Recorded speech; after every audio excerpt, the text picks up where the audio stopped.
a few days ago, but his work, his thoughts are ever present with us. So I wish to share a few thoughts from Professor Habermas, and I begin with his very deeply significant paragraph of thought from his work in 1992. Randhir, the next slide, please. In the wake of metaphysics, philosophy surrenders its extraordinary status. Explosive experiences of the extraordinary have migrated into an art that has become autonomous. Of course, even after this deflation, ordinary life, now fully profane, by no means becomes immune to the shattering and subversive intrusion of extraordinary events. Viewed from without, religion, which has largely been deprived of its worldview function, is still indispensable in ordinary life for normalizing intercourse with the extraordinary. For this reason, even post metaphysical thinking continues to coexist with religious practice, and not merely in the sense of the contemporaneity of the non contemporaneous. This ongoing coexistence even throws light on a curious dependence of a philosophy that has forfeited its contact with the extraordinary. Philosophy, even in its post metaphysical form, will be able neither to replace nor to repress religion as long as religious language is the bearer of a semantic content that is inspiring and even indispensable. For this counterlude the explanatory force of philosophical language and continues to resist translation into reasoning discourses. Dear friends, in this paragraph of thought, Habermas really challenges us to go beyond the usual adjective we use to Habermas. For example, Habermas as the defender of enlightenment, Habermas as the post prophet of post metaphysical thinking. Habermas, from the beginning, has always understood the limits of his own way of thinking in a very, very open and creative way. Some of the issues that Habermas poses in this paragraph of thought are deeply significant. For example, how philosophical work needs to be attuned to the intimations of the extraordinary. As we know, Habermas has written quite a lot on many issues on public sphere, on theory and practice, on communicative action. His work on communicative action is deeply significant. For example, in his 1990 book, Moral Consciousness and Communicative Action, Habermas challenges us to realize that the problems that we face can only be brought to a head by rethinking topics morally, by universalized interest in a more or less discursive form. The moral or ethical point of view makes us quicker to perceive the far reaching and simultaneously less insistent and more fragile ties that bind the fate of an individual to that of every other, making even the most aligned person a member of one's community. Habermas also goes on to argue and invite us to realize that cognition, empathy, and agape must be integrated in our moral consciousness, especially when we are engaged in the hermeneutic activity of applying universal norms in a context sensitive manner. Habermas reminds us, reminding us of the Christian imperatives for love and care, and we should add the universal imperative of love and care as it has been cultivated in multiple philosophical, religious, and spiritual pathways of the world. Habermas argues concern for the fate of one's neighbor is a necessary emotional prerequisite for the cognitive operations expected of participants in discourse.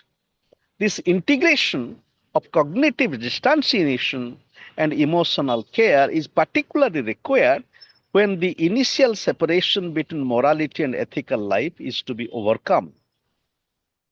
Moving on, we know Habermas' initial work on transformation of the public sphere, but working and meditating with Habermas, we also need to explore that how public sphere and soul sphere needs to be connected. And in my related inquiry and exploration, I have explored this. For example, the beautiful possibility emerges by bringing Habermas' work on public sphere, Rameshwar Roy, a deep political theorist and thinker from India, his work on the Vedic and the notion of yajna, and Fred Dahlmeyer's deep work on public sphere and communication. Habermas has written quite many works. A few, for example, his book, The Future of Human Nature, where he invites us to relate to nature not through natural determinism, but through a path of weak naturalism. This path of weak naturalism needs to be understood in resonance, in relationship with other movements of weak thought. Our dear friend Luigi is from Italy, a great Italian thinker and philosopher, Gianni Vattimo. In fact, when we talk about public philosophy, understanding Jurgen Habermas in conversation with Michael Foucault and also Jacques Derrida and also Gianni Vattimo, who was a member of the European Parliament. I remember meeting him in December 2002 in his office in Torino, Italy. So Bhattimo's work of weak thought, that means a thought which is not so assertive about itself, as Habermas has also written about post-national constellation. Today, on the wake of aggressive xenophobic nationalism, so we also have to remember the challenge of limits of nationalism, as Habermas also has challenged us in another context. When we relate to tradition and our own identity, what we must never forget the failure of tradition. The failure of tradition with Habermas is an invitation for us for creative contingency. That creative contingency is different from teleological kind of a priori thinking. Habermas also has written about faith and knowledge. In one of his writings, Habermas says that Western philosophical thinking must not forget the two genealogies. One is Athens and also Jerusalem. Jerusalem is the springboard for faith. In my journey with Habermas, I also bring this invitation that today, as we join with Habermas and philosophy as part of world conversations and sociology as part of world conversations, we need to find the rivers that flow across Athens and Jerusalem and also Varanasi. Varanasi is an invitation for many rivers that animate our world. We can think of the river in Indonesia, the river in Middle East, and many rivers. The Mahanadi. That means today philosophy and sociology with Habermas needs to be planetary. And finally, also we should not forget the deep dialogue that Habermas had with then Cardinal Ratzinger. It happened in 2006 and or 2004, and then Ratzinger became Pope. In that dialogue, which was held in Munich, Habermas acknowledges the pathology of reason, as Cardinal Ratzinger, then Pope, acknowledges the pathology of religion. So here is a unique acknowledgement of limits of reason and religion, which then today, working and meditating with Habermas, we acknowledge how do we prepare ourselves for acknowledging the failure of reason and religion and move towards transformation. Habermas has spoken about practical discourse, and it is in that spirit, practical discourse, ethics, aesthetics, and spirituality need to be interwoven.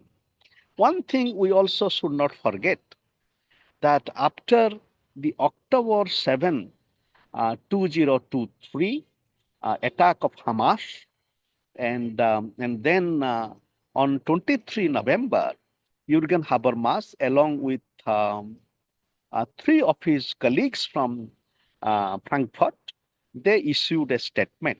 And one paragraph from this is the Hamas massacre, with the declared intention of eliminating Jewish life in general, has prompted Israel to strike back. How this retaliation, which is justified in principle, is carried out is the subject of controversial debate. Principles of proportionality, the prevention of civil casualties, and waging of a war with prospect of future peace must be the guiding principle. Despite all concern for the fate of the Palestinian population, however, the standards of judgment slip completely when genocidal intentions are attributed to Israel's action. This is what Habermas had made the co-statement on November 23, 2023.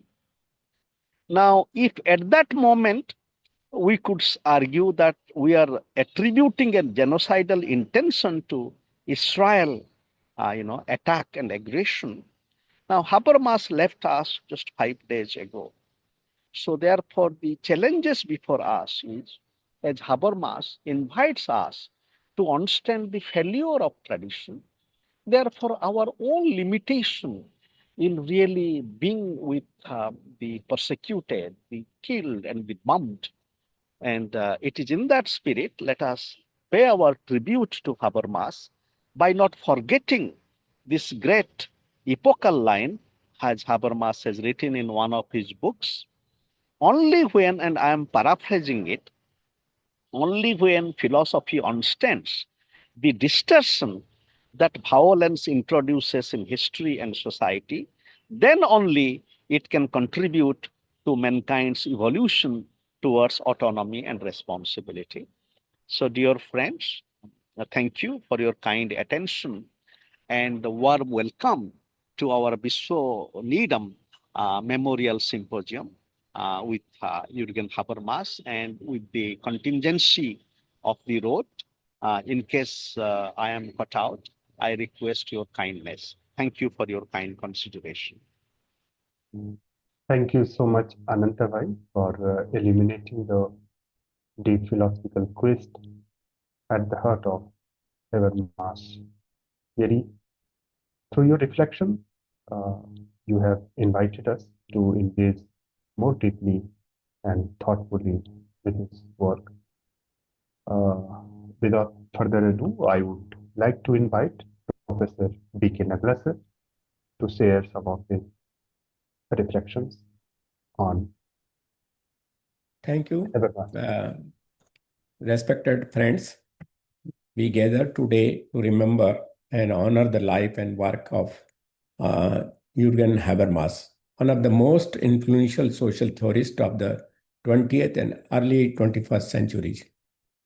Born on 18 June 1929 in Düsseldorf, Germany, Habermas lived through some of the most dramatic transformation of modern history, from the aftermath of the World War II and the reconstruction of Europe to the complex global debates on democracy and modernity that marked the late 20th and early 21st century.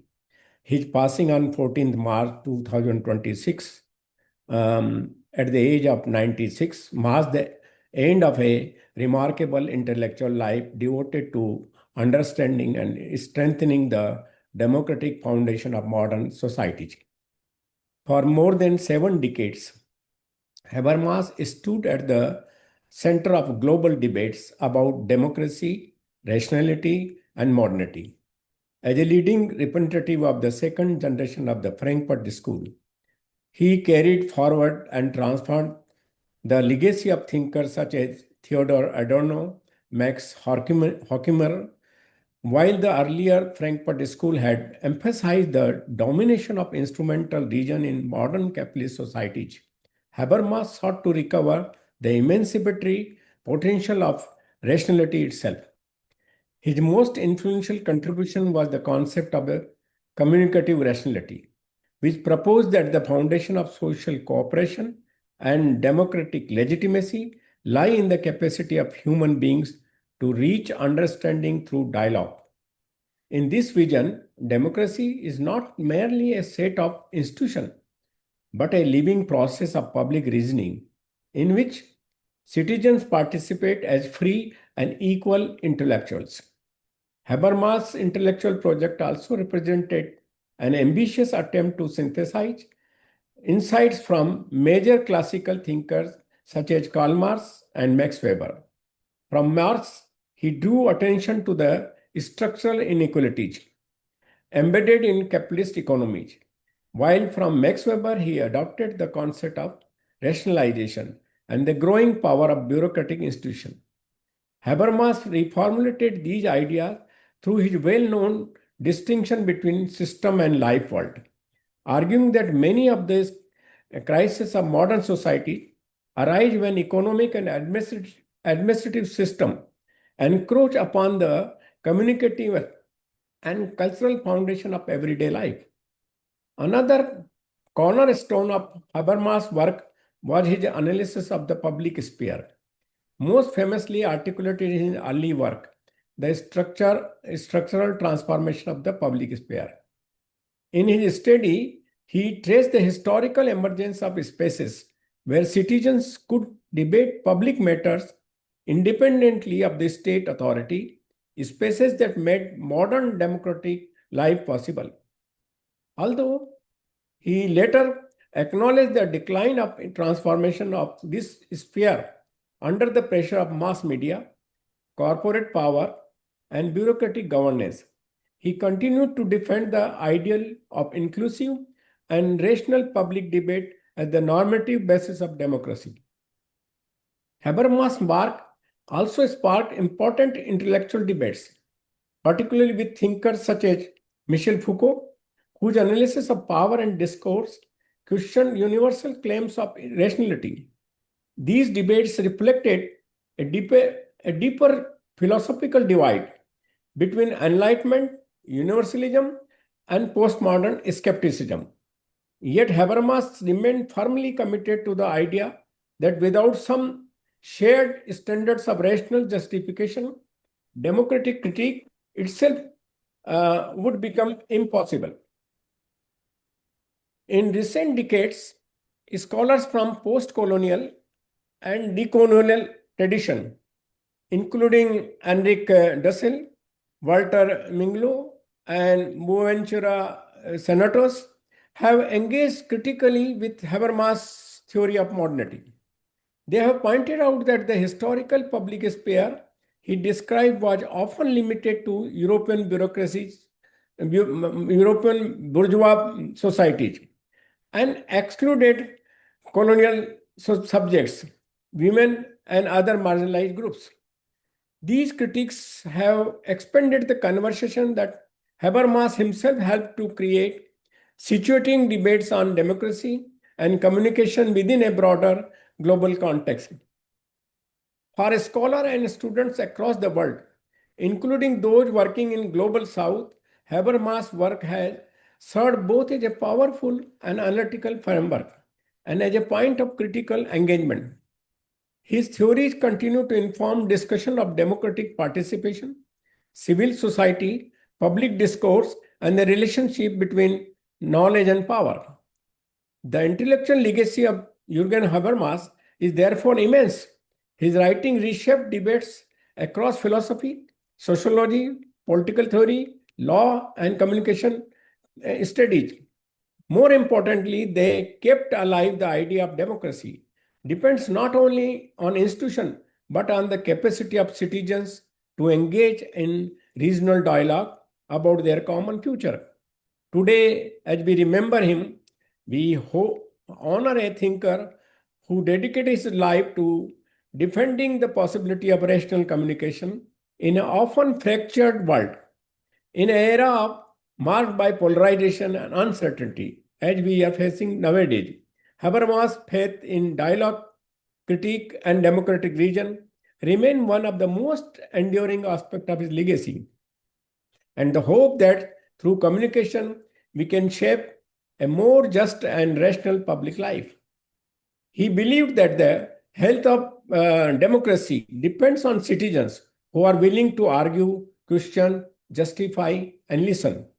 Habermas once suggested that modern societies remain unfinished projects that require continuous reflection and renewal.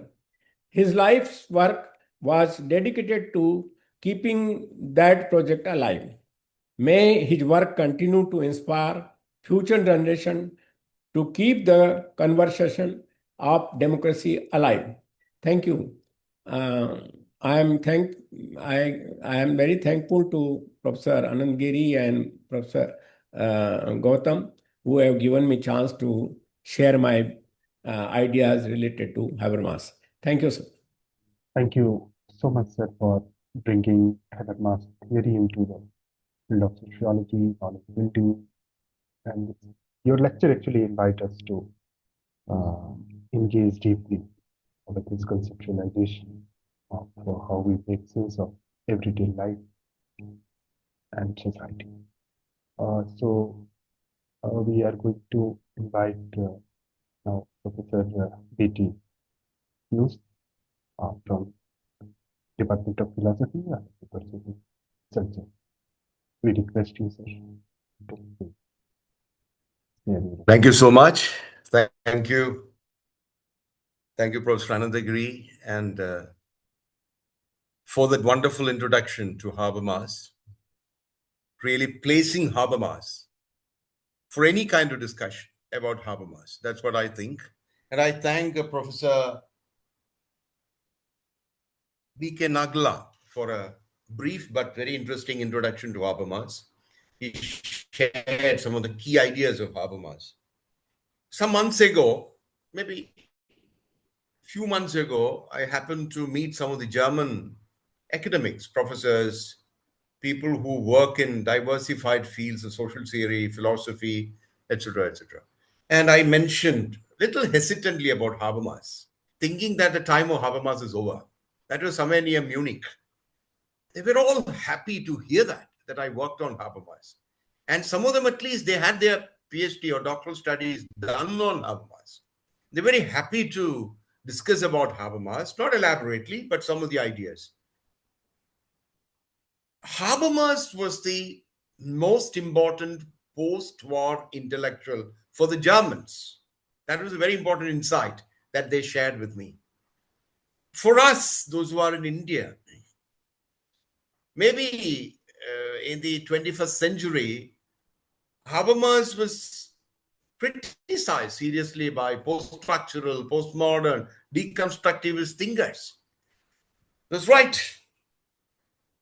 Then after, as Professor Ananda pointed out, after Habermas's that letter or communication after the Gaza attack or retaliation to Gaza attack by the Israelis, Habermas has been vehemently criticized.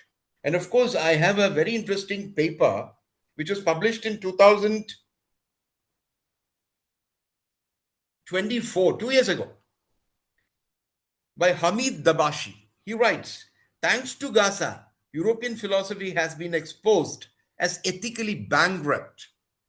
And the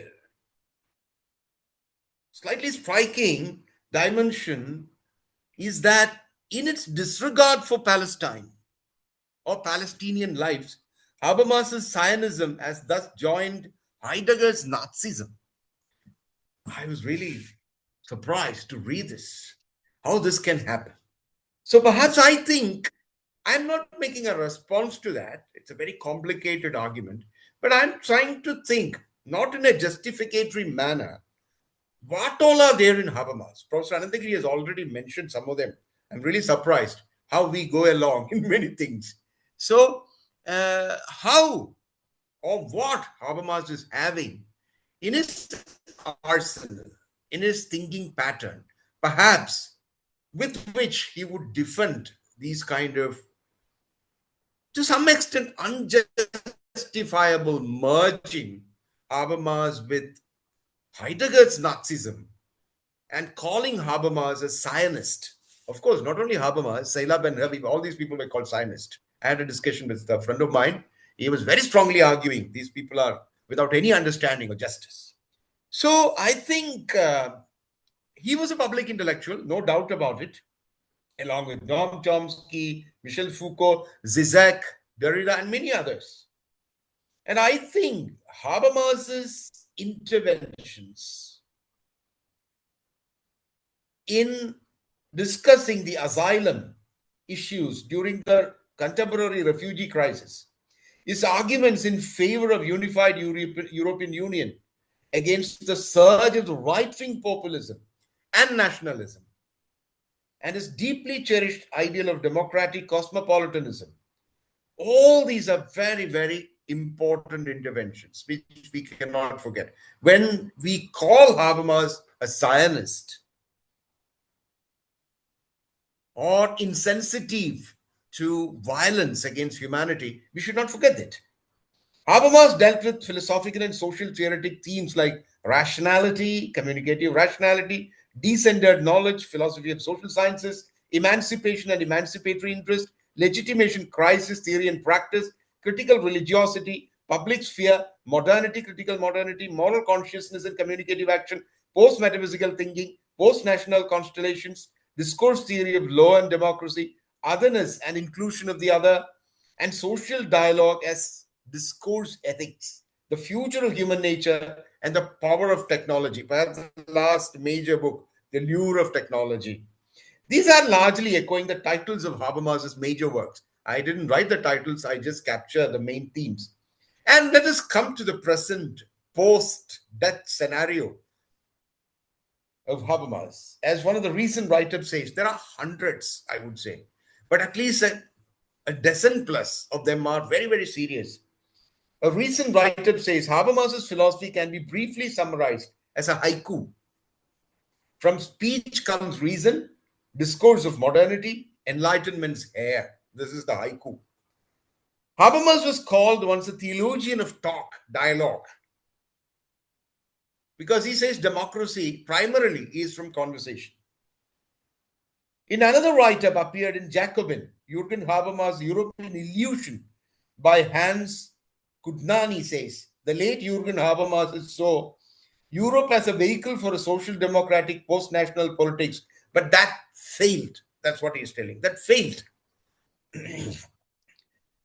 As I told you, I tried to make or highlight one trajectory of Habermas's thought that stands in dialogue with all the critiques of both the Eurocentric, non-Eurocentric, or calling Habermas is to be redeemed from the provincialized, or Habermas's theory is to be redeemed from the provincialized nature. There's a book in that name, which came a few years ago.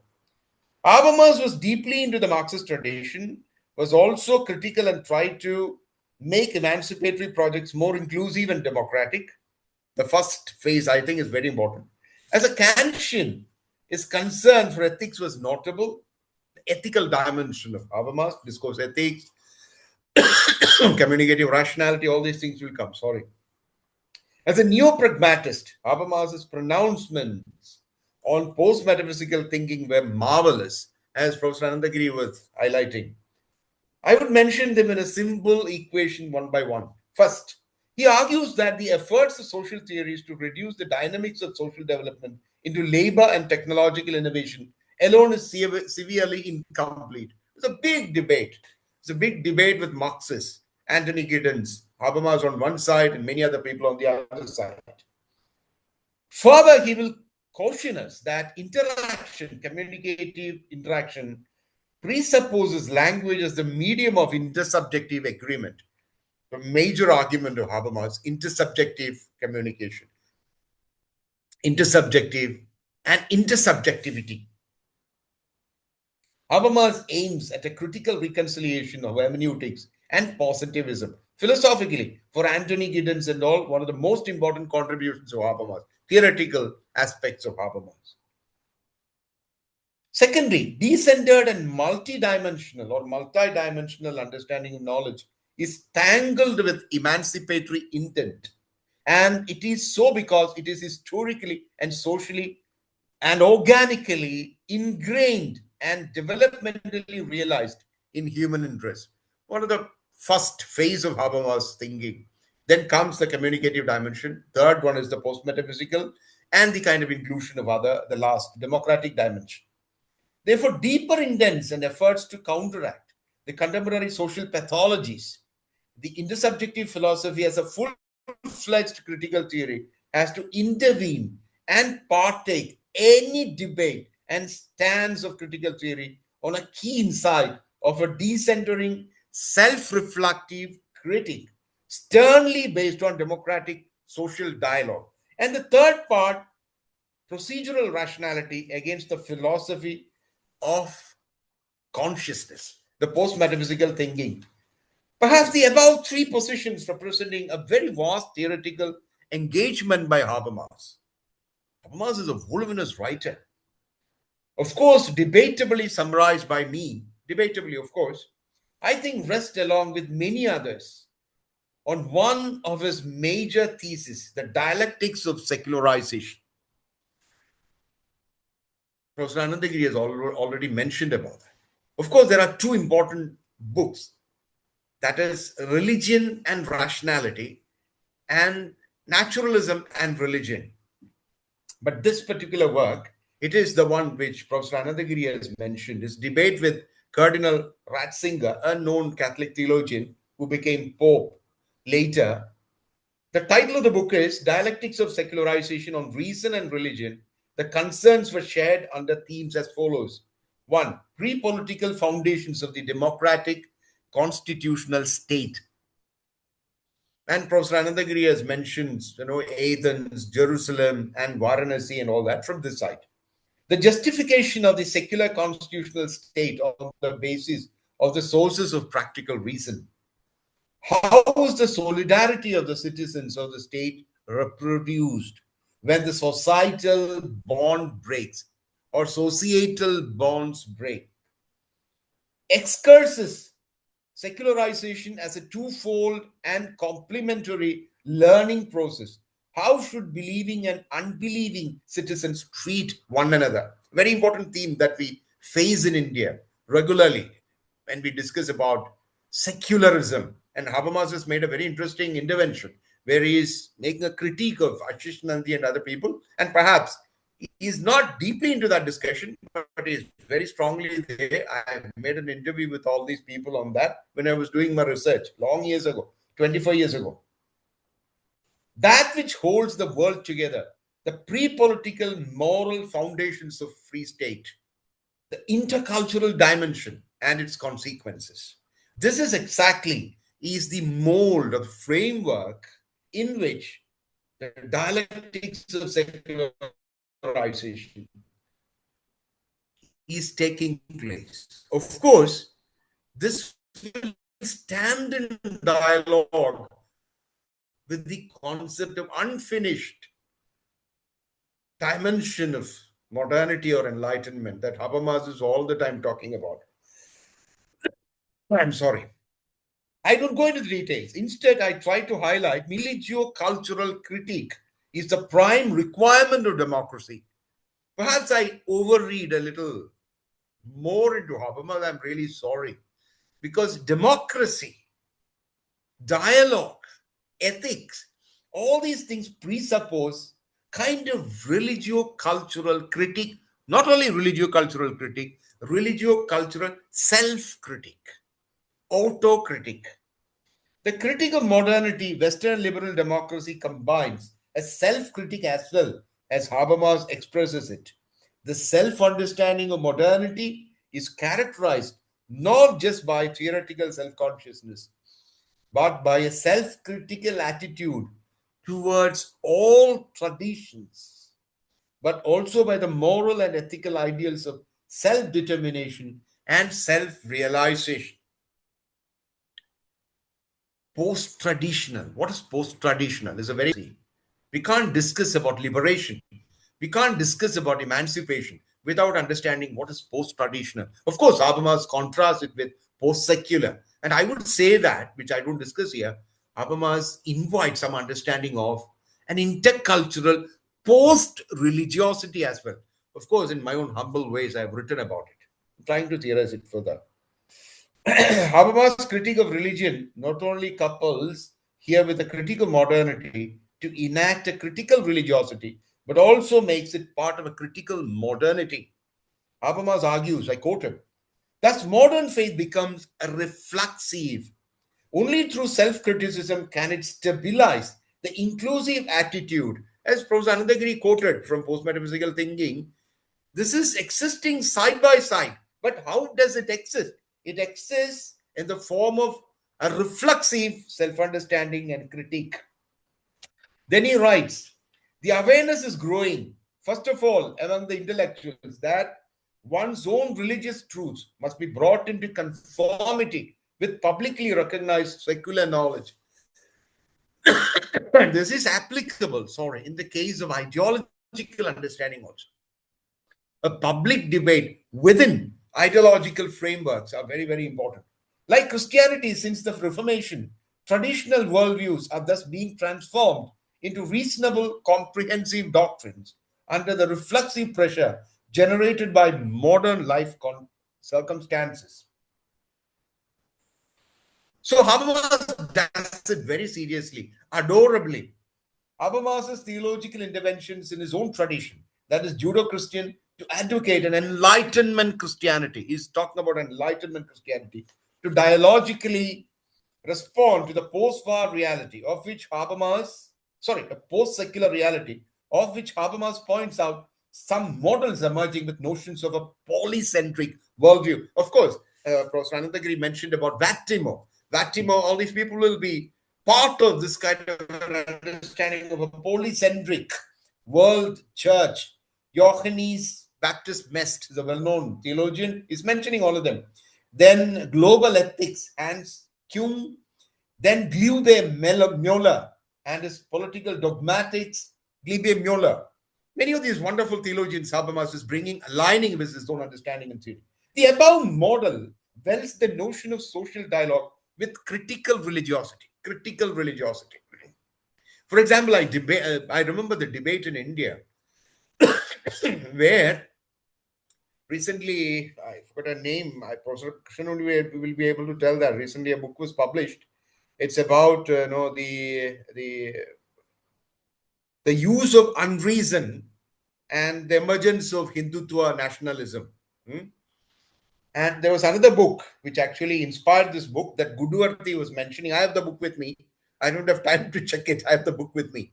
How reason is, or the kind of irrational usage of reason as something parallel to reason in post-structuralism, is creating a kind of negative social understanding.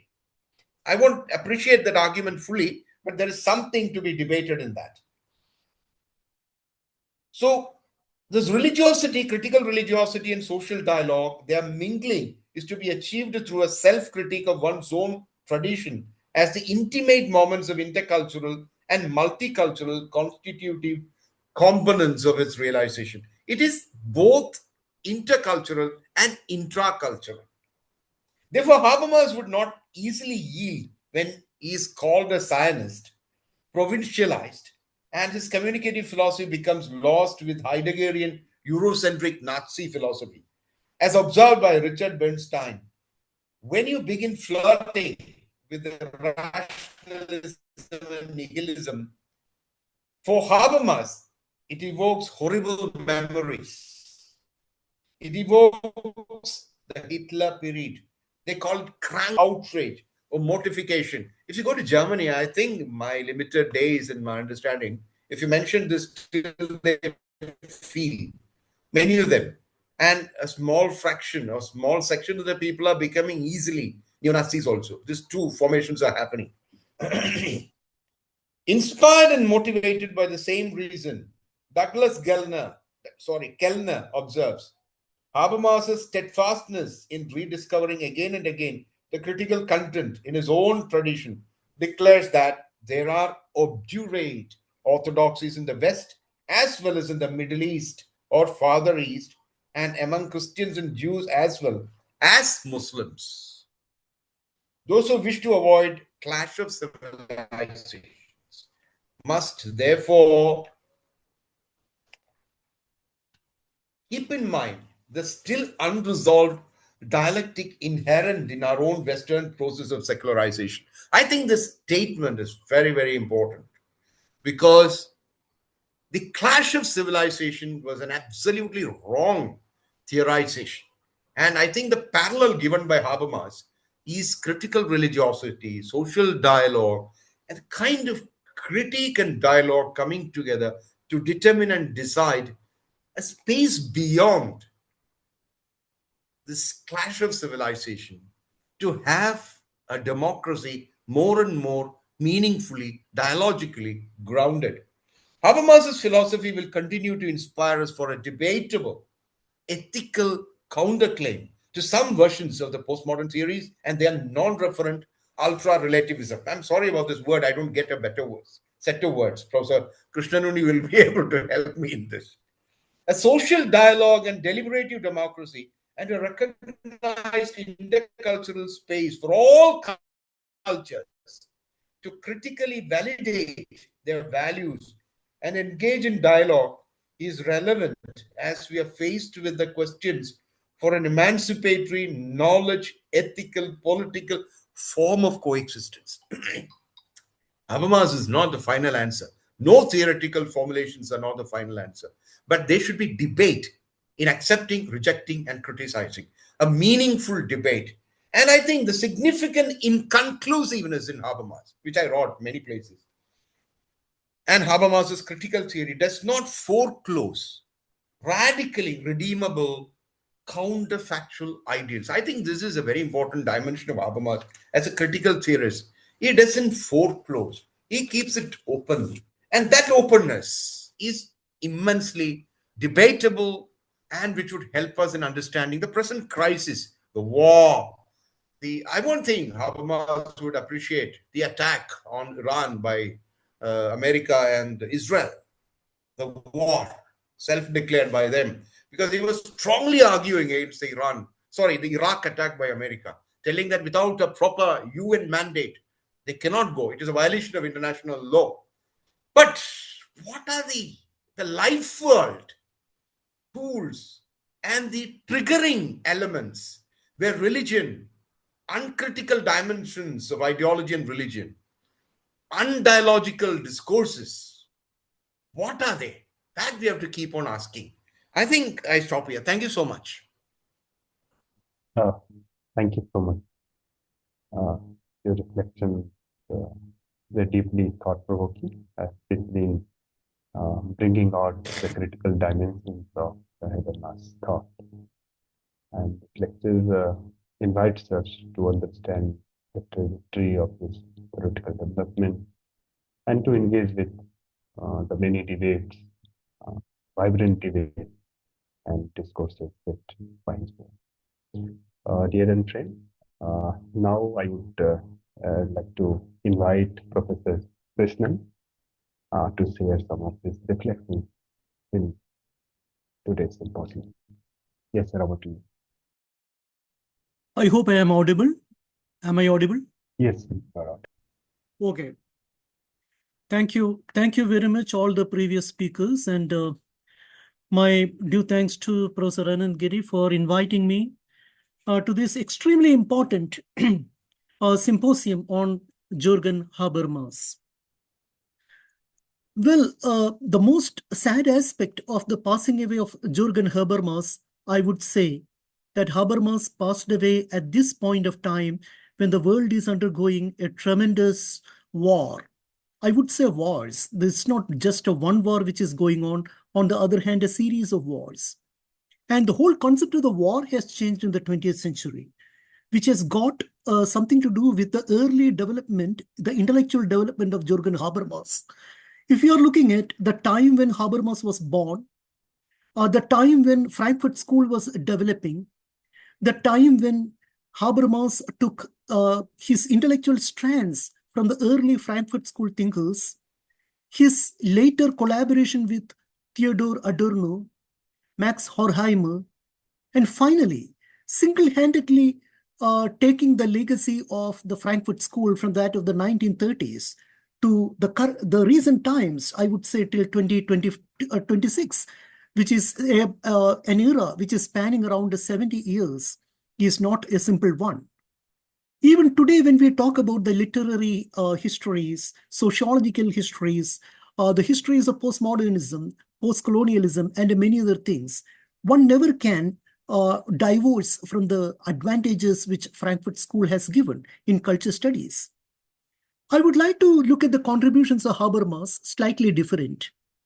On the one hand, I would like to talk about how Habermas was too much attached to the early Frankfurt School and from where, at what historical conjunctions, Habermas took a different turn from that of the Frankfurt School mature thinking. If you look at the early Frankfurt School historians, theoreticians, such as, of course, Adorno falls there, Horkheimer is there, and apart from that, Walter Benjamin. Walter Benjamin obviously died in 1941, so it's clear that Habermas wouldn't have interacted with Walter Benjamin for a long time, and there is no correspondence between Habermas and Walter Benjamin because the mature Habermas begins after Walter Benjamin. So the early Frankfurt School was deeply entrenched in the ways in which different types of cultures, different types of artifacts, different types of public life can be commingled together to develop a discourse regarding the post-industrial times. And when I say the post-industrial times, I really mean the time after the First World War. Let me be very clear regarding that, because there are various ways by which the post-industrial times is codified by the contemporary historians and sociologists. But for me, it is after the rupture of the Austro-Hungarian Empire in the First World War, after the First World War. So the time which spans between 1917 to that of the 1936 or 39, when the Second World War begins, that was a time which saw the rapid disjunctions and also certain peculiar conjunctions of the industrial society. And that peculiar industrial society saw, which culminated in the development of technological rationality. And this technological rationality also paved the way for several European thinkers to think about, including Heidegger, the point which Pius was making, to rethink and to resurface the metaphysical context along with the technology. Heidegger also wrote extensively about technology. It's a point which we never can forget. Habermas primarily was concerned about the technological features and how these technological features would bring into focus certain kind of phalanxes as well as the disturbing questions of Europe is concerned. So therefore, I would say, I never want to make Habermas a kind of a global thinker or a global phenomenon. On the other hand, I would like to talk about Habermas, particularly in the context of Europe, because of all the works which so far has been highlighted by Pius and others. I would say Habermas' central axis was on Europe as a project, where Habermas was more concerned about modernity as an unfinished project. And his second PhD, his second doctoral degree was on the communicative theory. So there is a huge difference in Habermas' intellectual terrain when one looks at the early Habermas and the mid-Habermas, I would say. And when Habermas moves into the communicative theory, he was more obsessed with the questions of the problems of democracy. Can Europe be totally a democratic one, a democratic continent? Habermas was absolutely disturbed by the atom bomb falling, atom bomb dropping. He was completely disturbed by several other phenomena which United States as a kind of a post-industrial society was brewing up with. That is absolutely clear. But the question of modernity Habermas was looking at, let me be very clear. It is not the typical 18th century the development of the modernity along with the instrumental rationality and sophisticated mechanisms of science. But on the other hand, modernity has got something to do with the social fabric of Europe and also the rest of the continents, which ultimately create a new kind of governance. So Habermas, likewise, I would say, through the idea of liberal democracy and through the idea of instrumental rationality, he was looking at the development of a new society, as a kind of a phenomenon which particularly is pertaining to the continent Europe. And Habermas came up with this a brilliant thesis called Europe is a Faltering Project. And this is the book. Okay, Europe as a Faltering Project. I think this is the most important book which Habermas wrote in the past 3 decades, along with Habermas's innumerable articles that surface on the question of that look at the question of Gaza, that look at the question of certain other kind of disjunctions and disturbances that are happening intercontinentally. There is no doubt of it. Now, I would like to talk about 2 important things here. And let me take the one point which Pius just has mentioned, that Habermas's relationship with some of the political thinkers and philosophers. Habermas had a very disturbing relationship with almost all the European intellectuals, I would like to say. He never endorsed a particular intellectual over another. I would say that is one of the key important features of Habermas. He never wanted to say that the post-structuralist development and the deconstructive developments in the Europe, which happened after the 1960s precisely, to a great extent, these developments, Habermas was very, very skeptical. Because Habermas criticizes Richard Rorty, he criticizes Jacques Derrida, and he also offers a criticism on, a very faltering criticism on Michel Foucault, despite the fact that, those thinkers definitely produced something. But Habermas's major concern was the question of liberal democracy, which a continent need to, create and recreate constantly through engagement. And that kind of an engagement is not happening. Because Europe, to a certain extent, is a very, very faltering project, because the religiosity of Europe, a point which was highlighted by Pius, is highly riven with contradictions. A point of post-secularism, again, the point which Pius was making, that also is riven with the internal contradictions. Though these internal contradictions, to a certain sense, to a great sense, is not giving Europe an identity of its own. Now, ladies and gentlemen, try to connect this point of the lack of identity which Europe is having in the latter half of the 20th century and in the first half of the 21st century. How do we locate these 2 important, points in conjunction with Derrida's famous text, which is called The Other Heading? So Derrida undoubtedly talks about this, the other heading as Europe is not a Europe, but it's a commingling of different kinds of races, particularly the exiles, refugees, expatriates.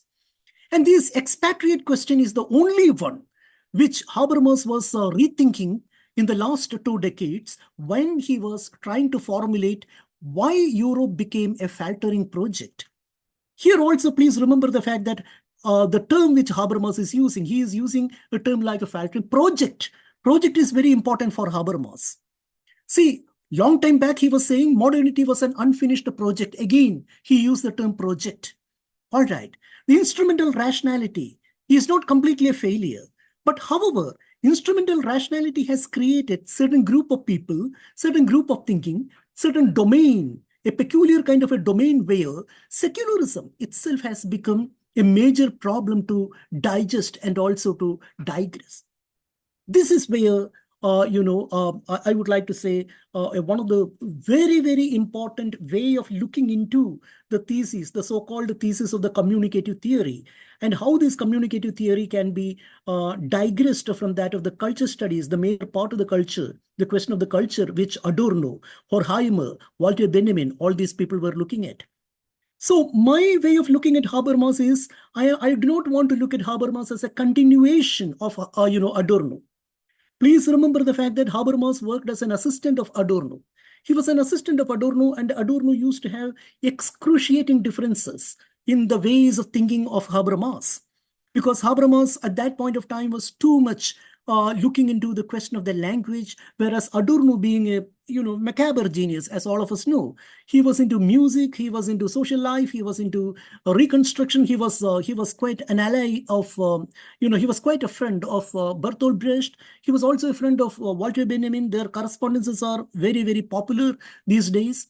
However, here Habermas took a different turn. Habermas said, if you're too much involved in culture, please remember, and he was addressing almost all theoreticians in Europe. If you're too much involved in culture, please remember the pedestal where you are standing in order to make a proposition of culture, that itself is a very, very faulted one. Because imagine the situation that the pedestal on which you are standing is completely shaking, is completely trembling. And why is it trembling? Because like what was taught by Walter Benjamin, I would say Habermas was also equally concerned about the problem of the origin. The origins are very, very problematic. But still, unlike Walter Benjamin, this is a major difference. Unlike Walter Benjamin, Habermas would like to have a kind of a very peculiar idea of a libertarian kind of an economy, which Europe as a continent should preserve. Because he was concerned about the elite European countries such as Romania. In the last 1 decade, he has given 7 lectures in Romania. The last one lecture which he delivered in Harvard was very, very important. He was talking about the non-elite and the the so-called economically prospered countries of Europe. So his idea was to bring Europe to develop Europe as a kind of a continent, by which the strength of Europe would be the highlight for the entire other kind of continents, so that the idea of democracy, the idea of liberalism, the idea of post-secularism, post-religion, all these things to a great extent can be a peculiar kind of format. I'd like to talk about 2 more very simple things before I conclude my lecture, because there are so many things which one can talk about Habermas. I would like to locate where exactly Habermas himself faltered. So it is not altogether true that Habermas was always a thinker who was well respected by everyone. He got a lot of flack. Please remember, even Vatimo, a theorist, he himself was giving Habermas certain kind of a flack, despite Habermas's liking for him. Habermas's flack, why did he get a flack was, Habermas was either not giving lot of concentration to the media-related, networks. For instance, ever since, the modern warfare began to change the parameters. Modern warfare in the sense now the drones are very important in modern warfare. Okay, right from the Second World War, we come across the point that the trenches became very, very prominent in the modern warfare. Right now, due to the intensified, sophisticated mechanisms, drones have become.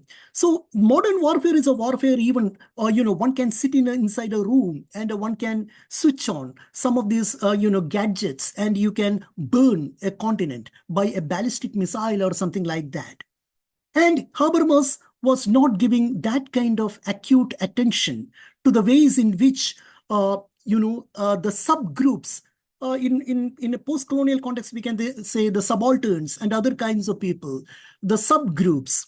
In the European context, I would like to call them the subgroups. The subgroups in various terrains of this modern world, the recent modern world, why they are not given more importance in the modern warfare. On the other hand, they are just become the victims. So Habermas, despite his brilliant lecture on Gaza, he is not giving a theoretical platform like what Zizek attempted to do during the time of the pandemic, or even like what Giorgio Agamben did during the time of pandemic. These are considered to be some of the blind spots in the thinking of Habermas's idea of instrumental rationality and the communicative action. And the last point which I would like to mark here is, I would like to offer a critique of Habermas, how Habermas will be read in contemporary times and in the times next. Definitely, taking into consideration the contributions of Habermas, the problems where Habermas will be caught by the cuff by the new developing ideas of thought would be, how come Habermas is completely blind towards, the media-related changes and the question of the media and the lack of, reciprocity from other regions, peculiarly the other regions that comprise political economic spheres? Habermas was completely, to a certain extent, did not open his mouth when the black question of the United States, the recent ones, the Black Lives Matter, was concerned. There are certain people who ask Habermas this question: why you are keeping mum about this the new black movements which are happening? So Habermas says, obviously that also is a part of a system, but the system itself is need to be critiqued. But the question here is, how can one critique a system without knowing, how the very fundamentals upon which the system is built? So the Black Lives Matter, a movement which literally shook the entire world, not only the United States, because Habermas did not have a peculiar kind of say on that. You can check it. Any one of you can check it. So there are a lot of blind spots in Habermas's thinking. And toward the end of his life, in the past 3-4 years, I think Pius mentioned this point. He was deeply entrenched in the way to recapitulate the submission, a new kind of a submission that need to be given to the world that is concerned with the post-secular society. Now, ladies and gentlemen, this post-secular society is a society where certain keywords have become very, very contextual and in absence. For instance, civic. What is a civic society? The idea of the civic society has completely changed. And even in India, we are having a lot of thinkers, right from Bhuvan Kakar to that of, Ashish Nandi, or many others. There are several other major thinkers who have vehemently opposed this idea of the civil society itself is a society which is giving an elite contribution, makes an elite always the elite. So the idea of the civil society, if it is getting conjoined with the instrumental rationality, for Habermas is a major, major crisis. And Habermas really wanted to come out of this crisis. And last, if not the least, please remember, Habermas gave a lot of importance to the written language, the written word. So there are a lot of similarities of Habermas to that of the post-structuralists. But please remember, Habermas himself was never a post-structuralist, was never that kind of a postmodern. He wanted to make these differences very, very clear.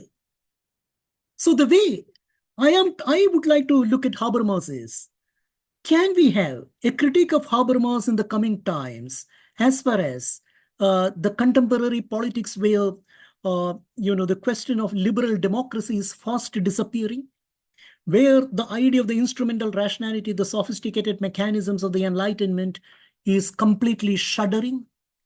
Or do we have a post-metaphysical thinking, which again goes back to the idea of the metaphysics, which Heidegger was deeply concerned with? Of course, Derrida critiques Heidegger's metaphysics. Derrida completely demolishes Heideggerian metaphysics. There is no doubt of it. And if you are looking at the question of this, the acute anxiety of what is human, a question which was raised by Adorno. It was Adorno who said, after Auschwitz, there is no poetry. No one can write poetry. The question of lyric poetry dies with Auschwitz. The concentration camp, the excruciating, the unavoidable question of the human being submitted before the electric ovens, and certain kind of women who were sexually assaulted by the mules and all. But please remember, Habermas at this point, he had something to say regarding Guantanamo Bay.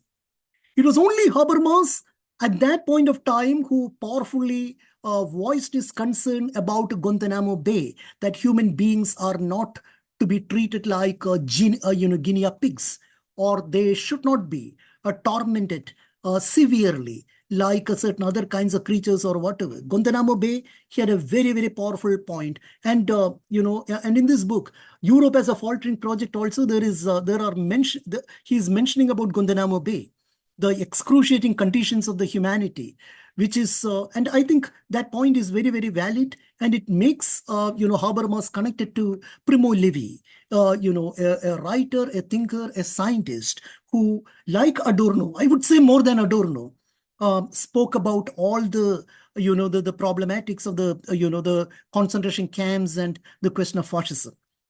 And of course, I believe in coming times, Habermas would be remembered for his extensive contribution to rationality, post civic society, post religious society, and many, many other things. There is no doubt of it. But please remember, these contributions, they are not far away from certain kind of an internal duality that occurs, that works, that is at operation inside the intellectual terrain of Habermas. I think that is very clear with almost all the thinkers. But Habermas will be particularly remembered how to make this communicative analysis. Okay, the idea of the public society, the idea of the social very, very, very prominent. And this is where in Indian society, in the contemporary Indian societies, we need to talk about Habermas, because we are really living in a time where the public space is highly under lot of surveillance mechanisms, lot of technological surveillance. Apart from that, the difference between the public and the private is very fast disappearing. And I would like to pay my homage to the great thinker who is one of the lost strands of Frankfurt School, Jurgen Habermas. Let his legacy continue, and let us learn and also unburden some of our illusions from Habermas's extensive corpus of thinking. Thank you. Thank you very much. Thank you so much for illuminating a kind of living legacy, be it within the Frankfurt School. And your lecture actually thoughtfully engaged the questions of many serious issues like citizen deficits, the civic value, context, reflected on some of his major work and situated his thought in relation to important European thinkers. Now, respected friend, I would like to invite you to share some of your reflections, or if you may have any questions, you may raise. Randhir, I want to raise few questions, if Please, you allow. yes. Hello, respected participants. I am Sameer Chaturvedi. I want to put forth a question. Was like from an Indian context, I am asking this. If Habermas was picturing individuals capable of having rationalized and sophisticated dialogue, but in India, like, yes, people might say that things are bad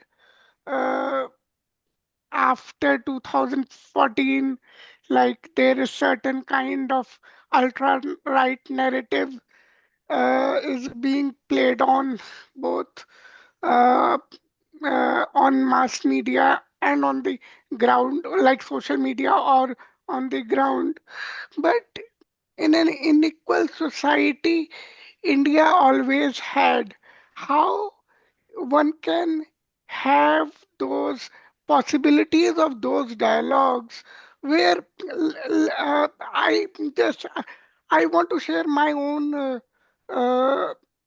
experience of, like, I'm a person with disability.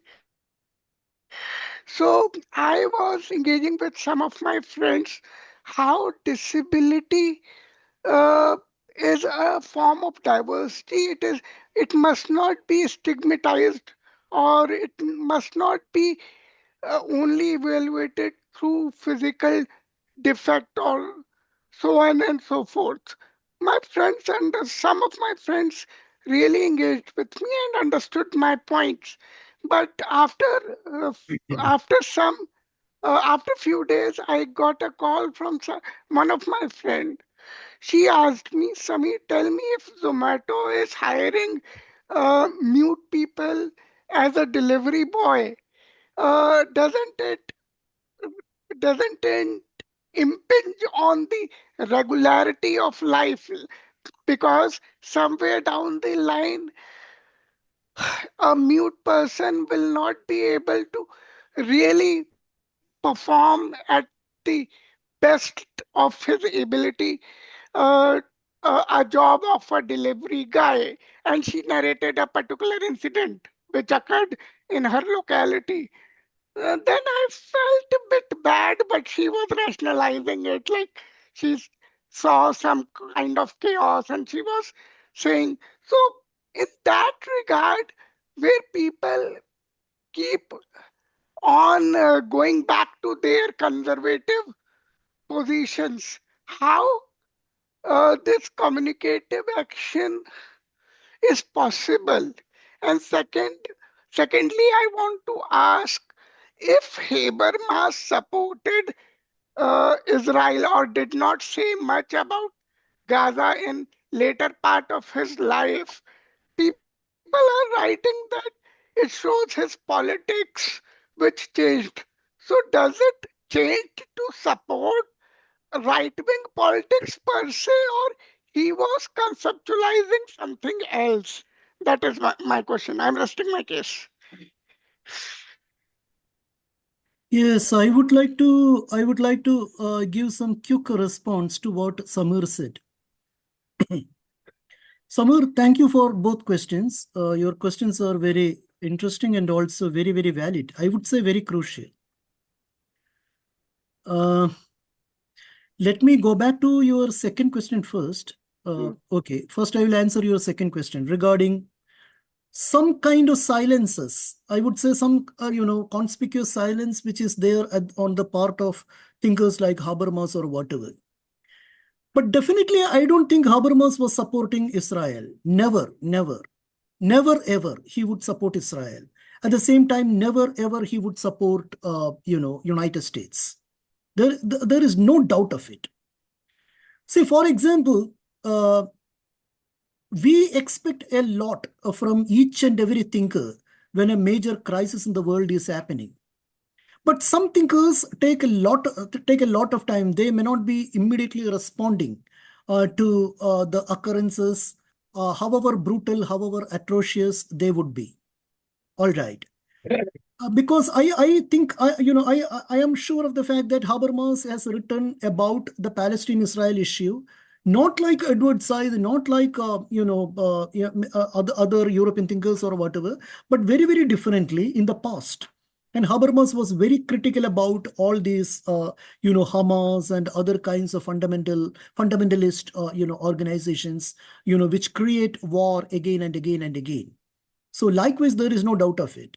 But at the same time, he is not someone like Agamben. He is not someone like a Zizek, who are, overproductive and voracious each and every time to talk about, what is happening there. But at the same time, Habermas never was a support, is not a supporter of, was never a supporter of Israel, was never a supporter of United States. And he never supported United States when United States attacked Iraq also. In the both, twice when the Iraq attack took place. So that is very, very clear. Now, regarding your first question, I think that is a typical anxiety which most of the specially abled people in India are having. If they are hired to do for some kind of job or whatever, will they really fit in the social fabric of our country or the locality? That's a very, very crucial question, because I am dealing with this question even in the classroom. In my classroom, there are a lot of specially abled children, and I interact with specially abled people on and off. Okay, we have certain organizations or whatever. But let me tell you, linking your concern with the corpus of thought of Habermas, I would say communicative action should be in conjunction with the public sphere. Okay, that is one of the reasons why I titled my lecture as the duality. There is a duality which is there in the public sphere as well as in the communicative action. When you look at a public sphere is impossible without any kind of communicative action which is going on there. Communicative action does not mean that I am talking to Samir or I am talking to any one of these speakers here. That is not our dialogue. Is not the communicative action. Communicative action also should engage in some kind of a praxis. Likewise, please remember Habermas was, he took his entire idea from, the notion of praxis from Karl Marx, though he had definite, disjunctions in the Marxian thought. He was not a direct follower of Marx in that sense. Now, similarly with all the, the Frankfurt School, theoreticians, most of these theorists, they started redefining Marx in their own new way.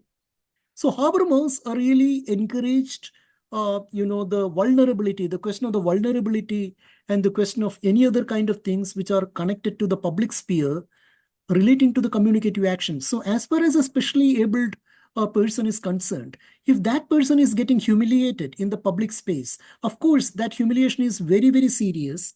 And that kind of a humiliation need to be taken into some kind of an action-oriented program. Why these peculiar kind of people are getting doubly marginalized in a public space? That should translate into an action-oriented plan. Action-oriented in the sense some kind of a new communicative consciousness need to be created. Why are you doing this? What is the problem of, as far as a specially abled individual is concerned, to deliver a product at your doorstep? Who is blocking you? Who is mocking you? Who is humiliating you? So that question regarding the body, the communicative action, the language, everything is applicable in a public sphere. Public sphere is impossible without a total participation. A full act of participation is required to create a communicative generative action. Okay, and how far in an Indian society that is possible? That's a question which is concerned with all of us, all academics and everyone. Yeah, Pius would like to say something. Thank you so much, Professor Unni. It was very interesting. Let me come to Mr. Samir, who raised a very interesting point. I think what Professor Krishnan was trying to say about media and mass media, or what you say, internet or social media, the absence of Habermas's theorization or the silence on that, and what Samir was asking, there's some kind of a connection between these two, because Habermas was very seriously challenged by the hidden metaphysical silence or practices in Habermas, even when he was talking about post-metaphysical thinking. Right from the beginning, Jack Mendelssohn, Philip Pettit, Jurgen Jacques Derrida, all these people were challenging. But I think Habermas was noble enough. For example, when it comes to India, though he mentioned about secularism, Habermas and the Habermasian thinking or Habermasian thinkers were noble enough to say that we are giving some kind of a framework which you have to develop, as Professor Krishnan was telling, communicative action, binding it with public sphere. This is some kind of a contextual regeneration of Habermas's thought. For example, you think about the third generation critical theorists like Axel Honneth. He is exactly dealing with the question of recognition. This is coming from a very important lineage, because Professor Krishnan was telling Habermas is making a clean break from the Frankfurter school. No, if you go deep into that, that's what I feel. You may be right. Horkheimer to maybe, I don't know, he's not in that picture, to Herbert Marcuse, then to Habermas, and then to Axel Honneth. That is a wonderful lineage. That is the genealogy of critical theory that is happening. There is a kind of very interesting, authentic rebuilding of this particular concern for going beyond one-dimensional societies. To use the title of the book of Herbert Marcuse. So, of course, in a conversation, Habermas is telling, he's considering Herbert Marcuse as his kind of mentor more than anybody else, because this dimension is very actively there. And once again, coming back to the question of public sphere, public representation. Samir was telling he was having some kind of physical or problems. Habermas suffered it in a big way. He was grown up in a society which was fascist. It's horrible, no? It's a horrible kind of a situation where you have no freedom to express, nothing to tell. And he personally suffered a cleft palate. He can't speak. That's why some people told Habermas was working on it very seriously, how to represent himself through a theory of talk, through a theory of dialogue, through a theory of social dialogue. So this element is strongly there in Habermas, and Habermas is to be theoretically, as Professor Krishnan was telling, is to be very seriously reworked. And of course, one small difference opinion that I have about Habermas is not seriously responding to social media or internet, those kind of things. And Habermas's response to the modern technology, I don't think Habermas was very seriously working on this. There are not many works, but I've seen works. There are many people who has written this. For example, Jim Teller or something. He has worked a book. He has written a book on Habermas and internet. Old book, very old, maybe 20 years old, long time back. Because a kind of theoretical trigger is there in Habermas. That is important. But at the same time, Habermas's difference of opinion with kind of wrong play with reason in the name of rationality, unreason, that is not applicable or acceptable to Habermas's theory and to Habermas. Thank you. Actually, what Samir was saying, actually our social structure determines the nature of individual, and individual learns through socializations. So the surrounding of cultural, or they develop the knowledge, and whenever the situation comes, on the basis of their interest, they communicate and they discuss the things. But the Habermas idea of duality of communicative rationality and public sphere, Krishnan was saying it. It is the way to dialogue and discuss the things, what things are going wrong in the society and how it can be changed also. And lot of changes occur in our Indian society also. We had in the past, and now because of this our communication, our communicative skill are in a public sphere, people have discussed time to time, and they are changing the situations. So we should be also positive in thinking about that. There are many things like I do agree with that. Krishnan was talking about this. They are the critique of the Habermas, but Habermas was also if we look at beyond that, what Habermas was not looking at, we have to look and we have to do that exercise also. Otherwise, Habermas was also aware about the day-to-day happening about the society.